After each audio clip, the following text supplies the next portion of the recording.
Good morning class 7 students. हम लोग का प्री मिड के बाद अब क्लासेस स्टार्ट हो चुकी है। आज हम लोग पढ़ेंगे हिंदी फर्स्ट का चैप्टर 4। आप लोग के 3 चैप्टर्स प्री मिड तक कंप्लीट हो चुके थे, तो आज हम लोग पढ़ेंगे चैप्टर 4 वीर गुलाब सिंह। वीर देखिए, वीर जब लग जाता है तो इसका मतलब ये होता है कि ये ऐसा कोई बालक होगा, ऐसे कोई व्यक्ति होगा जिसने वीरता को प्राप्त किया होगा, जो बहुत बहादुर रहा होगा, जो बहुत बहादुर रहा होगा। तो ऐसे बालक के बारे में हम पढ़ेंगे, वीर गुलाब सिंह। और ये जो है स्वतंत्रता संग्राम सेनानियों में इनका नाम आता है। तो देखिए, सन 1942 की बात है। आपने बहुत सारे स्वतंत्रता संग्राम सेनानियों के बारे में पढ़ा है, तो उनमें से ही कुछ ऐसे लोग भी हैं जो पूरी तरह से फर्स्ट पृष्ठ पर, यानी कि सबसे आगे उनका नाम तो नहीं है, लेकिन उन्होंने भी जो है वो देश को आज़ाद कराने में बहुत अधिक योगदान दिया है और वीरता का प्रदर्शन किया है। तो देखिए, वो सुभाष चंद्र बोस, लाला लाजपत राय, चंद्रशेखर आज़ाद, इन सब लोगों के साथ ही ये लोग भी रहे। और ये लोग तो सबसे आगे रहे, मेन हेड रहे हैं, लेकिन उनके साथ में, उनके पीछे पीछे बहुत सारे लोग रहे जो उन लोगों को बचाने के लिए अपने को बलि दे दिए, ताकि वो लोग बचे रहें और हमारा देश आज़ाद हो। देखिए, आज हम पढ़ेंगे वीर गुलाब सिंह के बारे में। सन 1942 यानी 1942 की बात है। लोगों ने नेताजी सुभाष चंद्र बोस के बारे में शंकाओं का दौर जारी था। सुभाष चंद्र बोस जर्मनी की सहायता से शीघ्र ही भारत पर आक्रमण करने वाले हैं, ये बात थी। क्यों गप मारते हो, नेताजी तो कब के मर चुके हैं। नहीं नहीं, वे मरे नहीं हैं, यह तो अंग्रेज़ों ने झूठी अफवाह फैला दी थी। अंग्रेज़ नेताजी से डरते हैं ना। कुछ दिन पहले ही तो सुना था कि उन्होंने आज़ाद हिंद रेडियो से भाषण किया था। मैंने भी सुना है कि नेताजी ने आज़ाद हिंद फौज तैयार कर रखी है। खामोश, देखो कोई आ रहा है। पुलिस भी सादे कपड़ों में घूमती रहती है, किसी ने सुन लिया तो सीधी जेल की हवा खानी पड़ेगी। ये बच्चे हैं और ये बात कर रहे हैं। ये ऐसा समय था जब सारे देश में अफरा तफरी और मारकाट मची हुई थी। अंग्रेज़ों भारत छोड़ो की घोषणा के बाद देश का बच्चा बच्चा आज़ादी के बारे में सोचने लगा था। अधिकतर स्कूलों और कॉलेजों को बंद कर दिया गया था। लोगों में तरह तरह की शंकाएं जन्म ले रही थी। जबलपुर की एक पाठशाला की समय से पूर्व ही छुट्टी कर दी गई थी। छुट्टी के बाद कुछ छात्र एक छायादार वृक्ष के नीचे उक्त वार्तालाप में मग्न थे। यानी जो ऊपर वार्तालाप हो रहा है कि जो है सुभाष चंद्र बोस जर्मनी की सहायता से शीघ्र ही भारत पर आक्रमण करने वाले हैं, क्यों गप मारते हो, नेताजी तो कब के मर चुके हैं, और नहीं नहीं वे मरे नहीं, ये सारे जो वार्तालाप हो रहे हैं, ये एक पाठशाला था जबलपुर का, मध्य प्रदेश का। और जो समय से पहले ही छुट्टी कर दी गई थी, तो उस स्कूल के जो छात्र थे वो एक पेड़ के नीचे बैठ कर के ये सारी बातें कर रहे थे। और वो छात्र वही छात्र थे जिन्होंने आज़ादी के लिए प्रयास किया। 7वीं कक्षा का एक छात्र गुलाब सिंह उस वार्तालाप को बड़े ध्यान से सुन रहा था। गुलाब सिंह कुछ बोलना ही चाहता था कि एक साथी ने उसे खामोश करा दिया। सभी छात्र अपने अपने घर को चल दिए। फिर देश के सभी बड़े नेता जेलों में बंद थे। जबलपुर की जनता ज़बरदस्त रूप से जागृत थी। प्रतिदिन गुप्त सभाएं चल रही थी। गुलाब सिंह के पिता लक्ष्मण सिंह इन गुप्त सभाओं में जाते रहते थे। एक दिन रात्रि को जब वे देर से घर लौटे तो गुलाब सिंह को जागा हुआ देखकर बोले, साहबजादे, आज इतनी देर तक जाग रहे हैं, क्या बात है? पिताजी, मैं आपसे कुछ कहना चाहता हूँ। अरे अरे, कहो, ऐसी क्या बात है जिसे कहने के लिए तुझे इतनी देर तक जागना पड़ा? जब गुलाब सिंह घर लौटे तो उन्हें काफ़ी रात तक नींद नहीं आई और वो जाग रहे थे। उनके पिता लक्ष्मण सिंह जो थे, वो इन सभाओं में जो देश के नेताओं को बचाने और देश को आज़ाद कराने के लिए जो गुप्त सभाएं होती थी, छुप करके जो सभाएं होती थी उसमें वो जाते थे। और ये सभाएं कब होती थी? रात में होती थी, जब सारी तरफ सन्नाटा हो जाता था। पिताजी, मैं आपसे कुछ कहना चाहता हूँ। अरे अरे कहो, ऐसी क्या बात है जिसे कहने के लिए तुझे इतनी देर तक जागना पड़ा? पिताजी, मेरे लिए खाकी पैंट कमीज़ सिलवा दीजिए। अरे बस इतनी सी बात? कल ही सिलवा देते हैं, परंतु यह तो बताओ कि इसकी ऐसी क्या आवश्यकता आ पड़ी? मैं नेताजी सुभाष चंद्र बोस की फ़ौज में भर्ती होकर उनके साथ अंग्रेज़ों से युद्ध करूँगा। अच्छा, तो ये बात है, मैं समझ गया। तुम्हें ज़रूर किसी ने बहकाया। नेताजी तो जर्मनी में है, फिर तू यह सब कैसे करेगा? वे एक बड़ी सेना लेकर भारत पर चढ़ाई करने वाले हैं। जब वे यहाँ आएंगे तो मैं भी उनके साथ फ़ौज में शामिल हो जाऊँगा और अंग्रेज़ों को मारूँगा। बात यहाँ तक पहुँच चुकी है? फिर तो ठीक है, वायदा पक्का। कल ही खाकी पैंट व कमीज़ सिला दी जाएगी। मुझे तो आज ही पता चला कि मेरा गुलाब बेटा इतना समझदार हो गया है। लक्ष्मण सिंह के दोस्त धीरज सिंह का बेटा हरदेव सिंह आज़ादी के संघर्ष में पहले ही गिरफ्तार हो चुका था। हरदेव सिंह को जेल में जो यातनाएं दी जा रही थीं, उससे शहर में भारी तनाव था। अतः 19 सितंबर 1942 को एक विशाल जुलूस का आयोजन किया गया। घंटाघर से होता हुआ जुलूस शहर की ओर बढ़ा। गुलाब सिंह जुलूस में शामिल होने के लिए खाकी पैंट कमीज़ में फौजियों की तरह सच कर आया था। कम उम्र के साथ उसका कद भी छोटा था। वो साथ ही कक्षा 7 में ही पढ़ता था।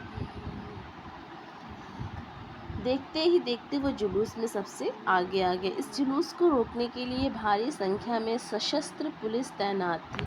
पुलिस अधिकारी ने जुलूस को रोकने का आदेश दिया। आदेश को अनसुना करते हुए गुलाब सिंह निर्भीकता से यानी बिना भय के, बिना डर के आगे बढ़ता रहा। उसकी देखा देखी अन्य लोग भी आगे बढ़ते रहे। तभी दंदनाती गोलियों ने लोगों के कदम रोक दिए। कई गोलियां गुलाब सिंह के शरीर में जा धंसी। चारों ओर चीख पुकार मच गई। लोग अपने परिजनों को अस्पताल पहुंचाने लगे। गुलाब सिंह को भी अस्पताल पहुंचाया गया। गुलाब सिंह के पेट में गोलियां निकाली गईं, लेकिन कुछ गोलियों को निकालना संभव नहीं था, जिसकी वजह से गुलाब सिंह की मृत्यु हो गई। लगभग 1.5 माह तक वो जीवन के लिए संघर्ष करता रहा। यानी कुछ गोलियां जो उनको लगी थी पेट में सबसे आगे होने की वजह से, आप इस पिक्चर में देख रहे होंगे कि ये जो बच्चा है वो सबसे आगे है। गुलाब सिंह तो गोलियां लगने के कारण उसकी मृत्यु हुई। और कुछ गोलियां तो निकाली जा सकी, लेकिन कुछ गोलियां ऐसी थीं जो ऐसी जगह जा कर के लगी थी जो निकालना असंभव था। लेकिन फिर भी वो जीवन के साथ संघर्ष करते हुए 1.5 माह तक जीवित रहे। एक दिन होश में आते ही उसने अपने पिताजी को पुकारा। पिताजी तो सामने ही खड़े थे। गुलाब सिंह के मुख से निकला, पिताजी मैं फौजी हूँ। वाक्य पूरा होने से पहले ही उसकी गर्दन एक तरफ लुढ़क गई। पिता के धैर्य का बांध टूट गया। वो फफक कर रोने लगे। तभी उन्हें एहसास हुआ कि गुलाब ने आज़ादी की खातिर अपनी कुर्बानी दी है। उसने बहुत ज़िद करके खाकी वर्दी सिलवाई थी और आज उसके अंतिम शब्द पिताजी मैं फ़ौजी, यह सब असाधारण सा लग रहा था। ज़रूर इसमें पूर्व जन्म के संस्कार का कोई रहस्य छिपा है। लक्ष्मण सिंह को पुत्र शोक तो था ही, लेकिन 14 वर्ष की अल्पायु में ही गुलाब की बलिदान भावना ने उनका माथा गर्व से ऊंचा कर दिया।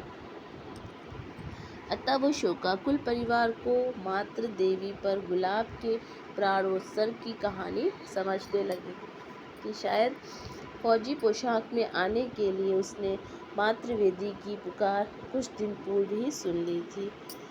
5 नवंबर 1942 को गुलाब सिंह का अंतिम संस्कार किया गया। उसके अंतिम संस्कार में शहर की छोटी बड़ी हस्तियां शामिल थी। तो इस तरीके से आपने देखा कि वीर गुलाब सिंह कैसे थे। 14 वर्ष की अल्पायु में ही उनके अंदर देश प्रेम की भावना जाग उठी थी और देश के प्रति वो समर्पित भी हो गए। तो देश को मैंने बताया आपको कि देश को आज़ाद कराने में बहुत सारे लोगों ने अपने प्राणों की बलि दी। कितने कम उम्र में ही चले गए और कितने जो है बड़ी उम्र के होने के बाद भी गए, लेकिन ज़्यादातर जो युवा पीढ़ी जो होती है उसके अंदर एक अलग जोश होता है। तो देश को आज़ाद कराने में युवा पीढ़ी ने बहुत अधिक योगदान दिया। ठीक है, ये आपको समझ में आ गया। ये चैप्टर आप पढ़ेंगे और इसको समझ लेंगे। इसका आप एक शब्दार्थ है, इसको आप कर लेंगे कॉपी में। फिर नेक्स्ट आपका आ जाता है श्रुतिलेख। श्रुतिलेख के बारे में तो मैं बार बार आपको बताती रहती हूँ कि श्रुतिलेख क्या होता है। आप इसको सुन करके लिखिए, यानी इसको पढ़ लीजिएगा और फिर आप इसको डिक्टेशन बोलवा के लिखवाइएगा। यहाँ पे देखिए ज्ञान संपदा के तौर पे दिया हुआ है कि सुभाष चंद्र बोस का जन्म 23 जनवरी 1897 को उड़ीसा के कटक शहर में हुआ था। यहाँ पे सुभाष चंद्र बोस के बारे में बताया गया है। उनके पिता का नाम जानकीनाथ बोस था और माँ का नाम प्रभावती था। जानकीनाथ कटक के मशहूर वकील थे। उनके पिता की इच्छा थी कि सुभाष ICS बने। उन्होंने अपने पिता की यह इच्छा पूरी की। 1920 की ICS परीक्षा में उन्होंने चौथा स्थान पाया, मगर सुभाष का मन अंग्रेज़ों के अधीन काम करने वाला नहीं था।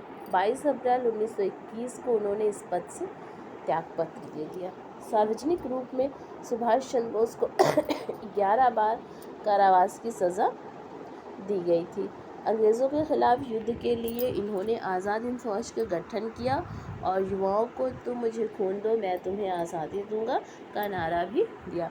तो सुभाष चंद्र बोस का प्रमुख नारा है तुम मुझे खून दो मैं तुम्हें आज़ादी दूंगा, और इन्होंने आज़ाद हिंद फौज की गठन किया था।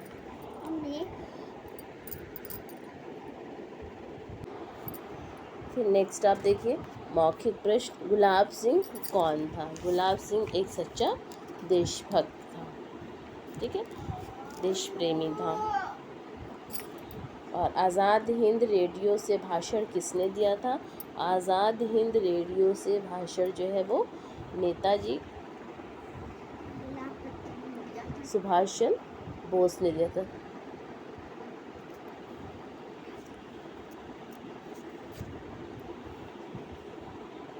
हरदेव सिंह कौन था? हरदेव सिंह जो है वो भी एक देश प्रेमी था, और वो किसका बेटा था?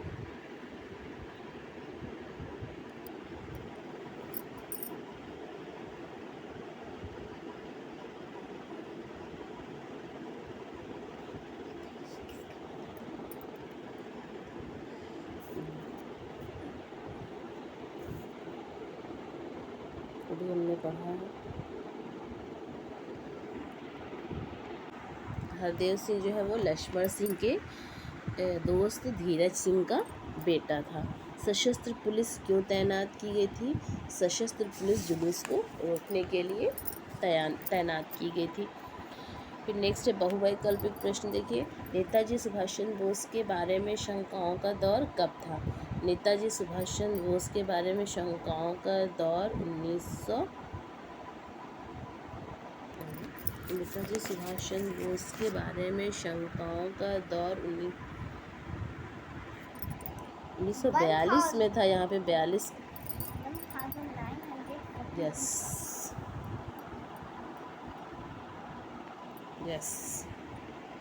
1942 में 1942 में नेताजी सुभाष चंद्र बोस की शंकाओं का दौर था। नेक्स्ट आपका क्वेश्चन है किस स्थान की जनता ज़बरदस्त रूप से जागृत थी? जबलपुर की। मध्य प्रदेश के जबलपुर की जो जनता थी वो इसके लिए बहुत जागृत थी। नेक्स्ट है गुलाब सिंह के पिता का नाम क्या था? गुलाब सिंह के पिता का नाम लक्ष्मण सिंह था। नेक्स्ट आपका गुलाब सिंह का अंतिम संस्कार कब किया गया? गुलाब सिंह का अंतिम संस्कार 5 नवंबर 1942 को। ये आपका फर्स्ट नंबर पे जो है 5 नवंबर 1900 5 नवंबर 1942 लास्ट वाला, ये कट कर दीजिए, ये वाला जो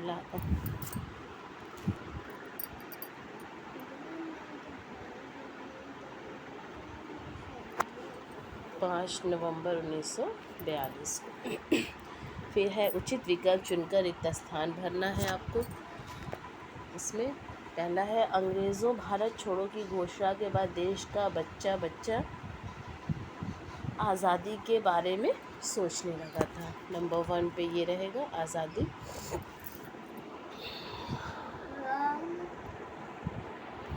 ये नंबर 1 पे। इसके बाद है जबलपुर की एक पाठशाला की समय से पूर्व ही छुट्टी करा दी गई थी। फिर गोलियों ने लोगों के बढ़ते कदम रोक दिया।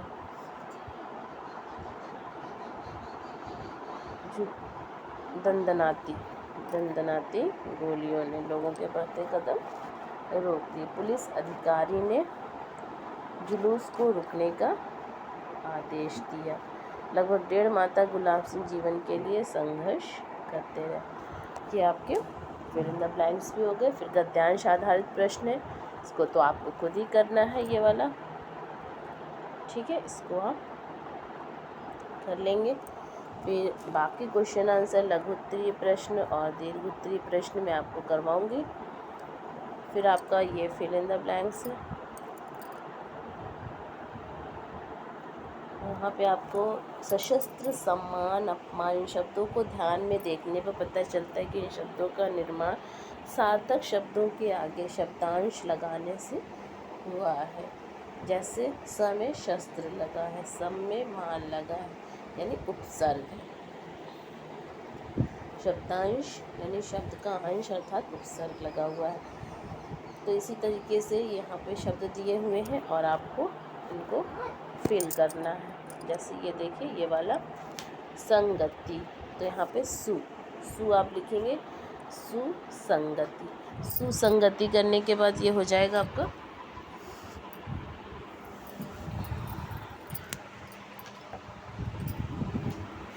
ठीक है, तो ये सुसंगति हो जाएगा।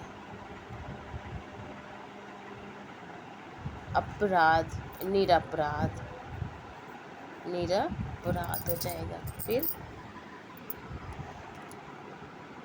अपकार हो जाएगा आपका। फिर विजय हो जाएगा आपका। स्वाधीन हो जाएगा आपका। विभव हो जाएगा।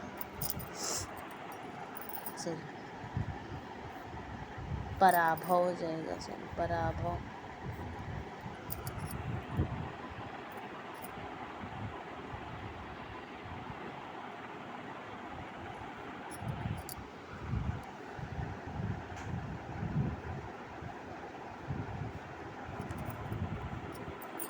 ये आपका कंप्लीट हो जाएगा। फिर नेक्स्ट है आपका ध्यानपूर्वक पढ़िए तथा समझकर लिखिए।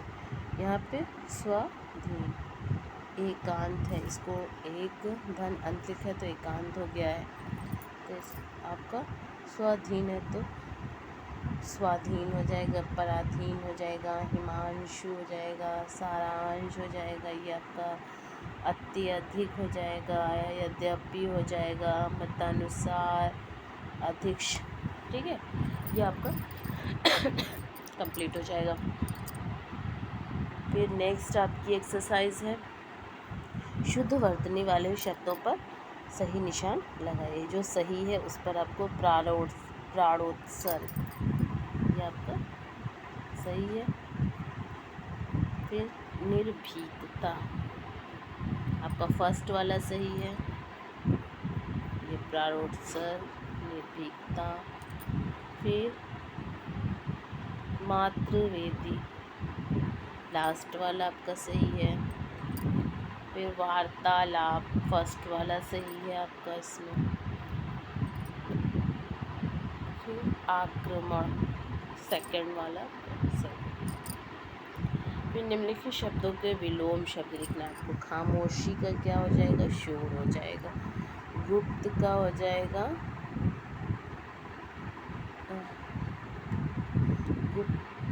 मतलब होता है छुपा हुआ। अल्पायु का आप देखें, दीर्घायु, शीघ्र का, देर, विशाल का, सूक्ष्म, सशस्त्र का, निशस्त्र हो जाएगा, यानी एक सशस्त्र शस्त्र के साथ, निशस्त्र यानी बिना शस्त्र के। ठीक है, फिर आपकी एक्सरसाइज है, यहाँ पे उद्देश्य और विधेय आपको बताना है। ये आपकी जो एक्सरसाइज दी हुई है, यहाँ पे आपको उद्देश्य और विधेय बताना है कि किसमें कौन सा। पिताजी को किताबें पढ़ने का शौक़ था, तो उद्देश्य क्या है, किताबें पढ़ना। ठीक है, और विधेय क्या है, पिताजी। तो यहाँ पे आप करेंगे पिताजी विधेय है और किताबें उद्देश्य। अंग्रेज़ों ने झूठी अफवाह फैला दी, उद्देश्य क्या है, झूठी अफवाह फैलाना, और किसने फैलाया, अंग्रेज़ों। तो ये आप उद्देश्य और विधेय कर लें। फिर नेक्स्ट है पर्यायवाची। पर्यायवाची आपको छांट के इसमें करना है। पर्यायवाची देखिए, अध्यापक है, अध्यापक का पर्यायवाची दिया हुआ है गुरु और शिक्षक। वायु का पर्यायवाची आपको लिखना है अनल और पवन। मृत्यु का पर्यायवाची आपको निधन और मौत। आग का पर्यायवाची अनल और अग्नि। फिर गुस्सा का पर्यायवाची क्रोध, रोष। प्यार का प्रीति, प्रेम। विद्यार्थी का शिक्षार्थी, छात्र। ठीक है, यह आपकी एक्सरसाइज कंप्लीट हो जाती है आपकी। इसको आप अच्छे से कर लेंगे। ओके स्टूडेंट्स, तो ये आपका चैप्टर 4 कंप्लीट हो जाता है। ओके।